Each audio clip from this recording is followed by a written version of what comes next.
Alhamdulillah, salatu wassalamu ala rasulillah. Allahu I lartësuar thot: "Wa'tasimu bihablillahi jami'an wa la tafarraqu."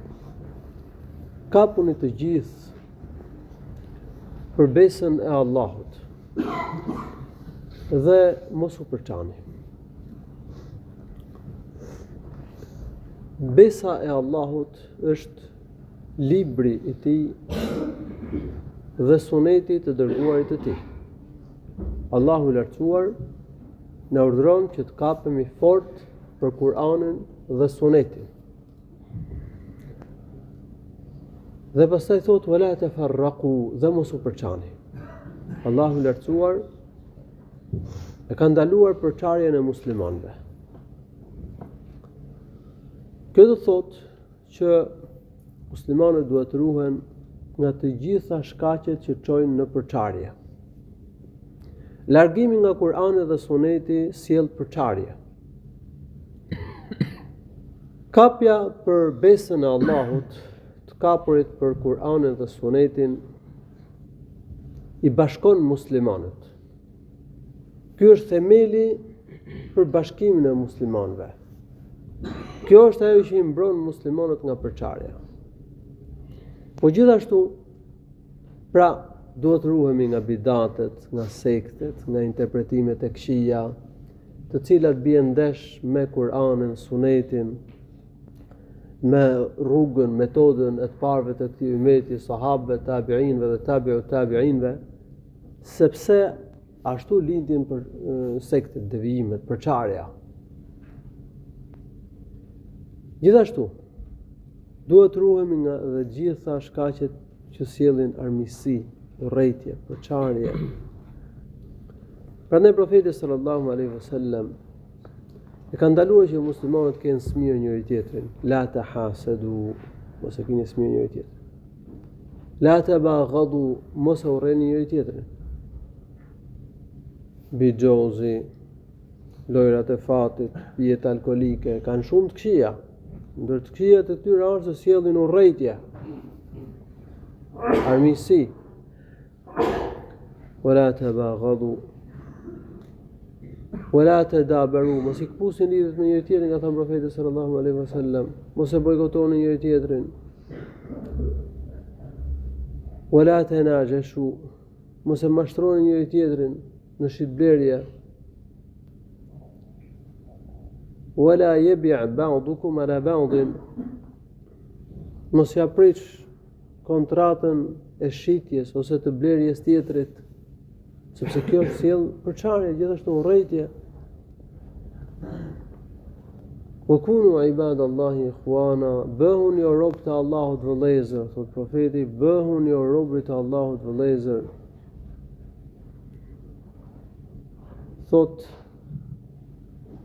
El muslimu akhul muslim, muslimani është vëlla për muslimanin, la yadhlimu wala yakhdhuluhu wala yahqiruhu.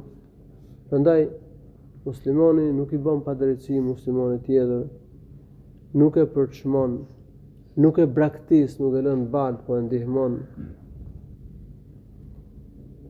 Bihasbi imri'in min ash-sharri an yahqira akhahu al-muslim, do t'i mjaftonte njeriu që e keqe që të përçmoj vllain e tij musliman.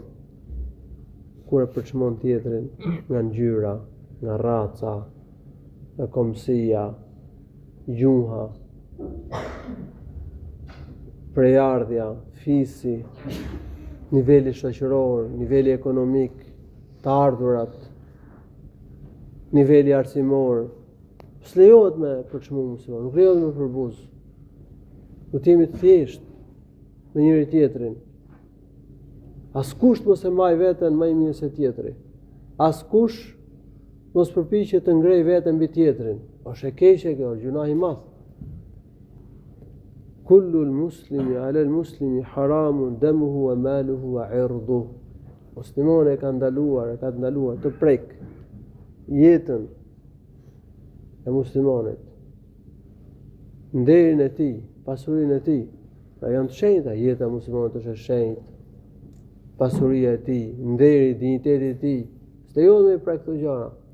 Pra vërejmë që Islami ka ndaluar të gjitha ato morale, të gjitha ato punë që të sillin përçarje, që muslimanët të jenë vëllezër, të jenë të bashkuar. Na ka ndaluar Allahu lartësuar të përçahemi, wala tafarraqu, dhe mos u përçani. Profeti sallallahu alaihi wasallam këtë fakt e ka theksuar në shumë hadithe. Allahu thotë i pëlqen për ju 3 gjëra dhe njëra prej tyre është an ta'tasimu bihablillahi wala tafarraqu, dhe që të kapeni për besën e Allahut dhe mos përçaheni me njëri tjetrin. Thotë në vazhdim të hadithit Allahu i lartësuar wadhkuru ni'matallahi alaykum idh kuntum a'da'an fa'alafa bayna qulubikum.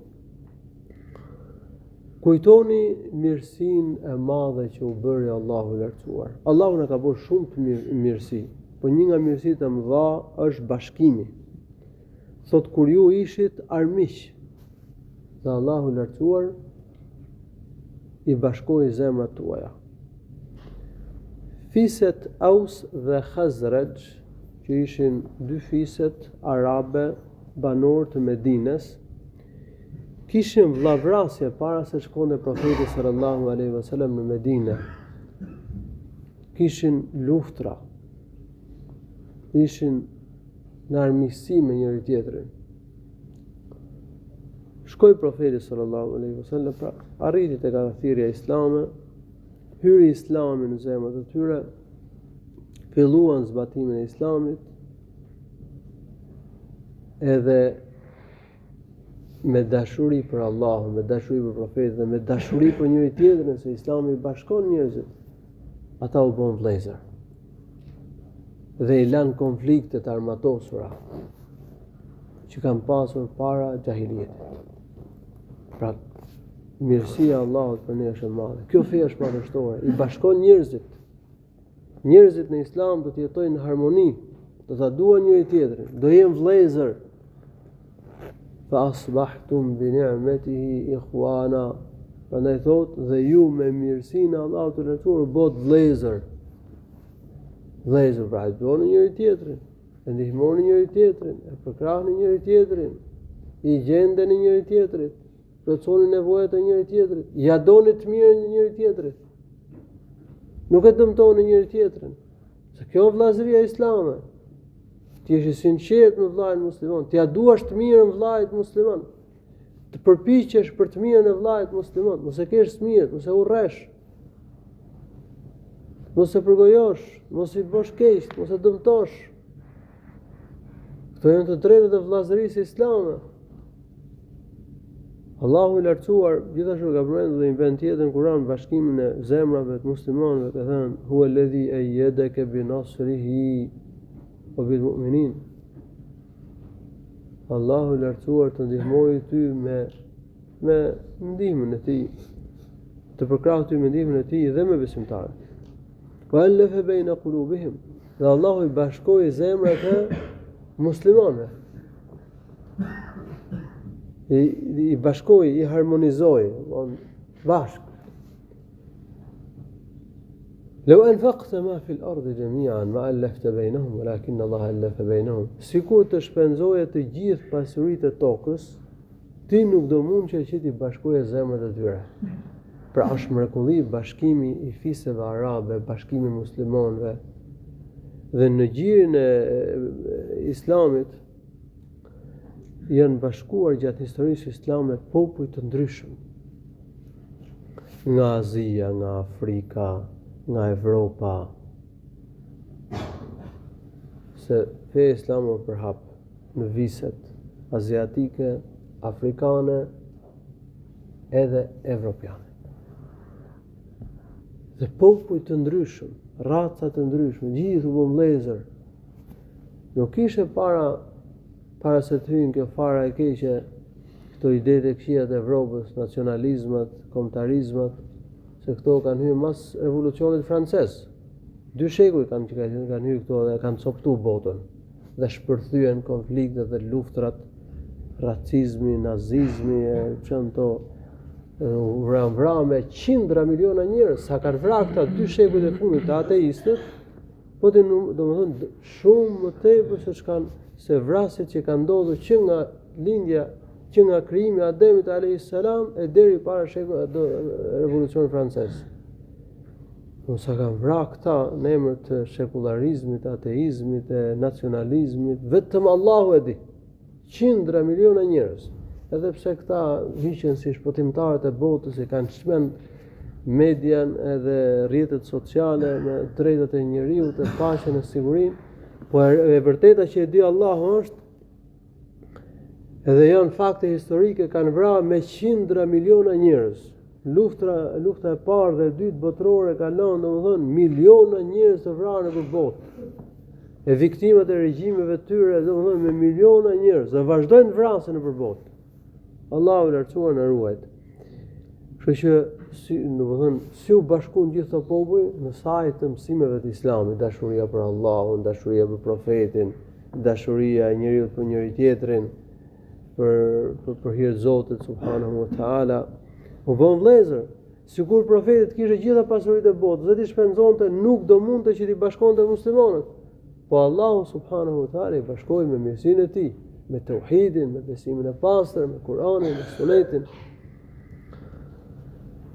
Wa kuntum ala shafa hufratin min an-nar fa anqadhakum minha. Pastaj thot Allahu subhanahu wa taala, ju ishit në cepin, buzën e grobës së zjarrit. Pra zjarri i xhehenemit. Allahu i lartësuar shpëtoi nga zjarri i xhehenemit, shpëtoi me Islamin, u bën musliman, morë rrugën e Islamit, kështu shpëton njeriu nga zjarri i xhehenemit. Fa anqadhakum minha wa kuntum ala shafa hufratin min an-nar fa anqadhakum minha kadhalika yubayyinu Allahu lakum ayatihi la'allakum tahtadun. Kështu Allahu i lartësuar pas sqaron juve shenjat, argumentet e tij në mënyrë që ju të udhëzoheni, të orientoheni për të mirën tuaj në dynjë dhe në ahiret. Lusë Allahu subhanahu wa ta'ala që t'i bashkoj zemrat tona, lusë Allahu na ruaj nga përçarja, Allahu shpëlbej të mira, alhamdulillahi rabbil alamin, sallallahu alaihi wasallam ala nabiyyina Muhammad.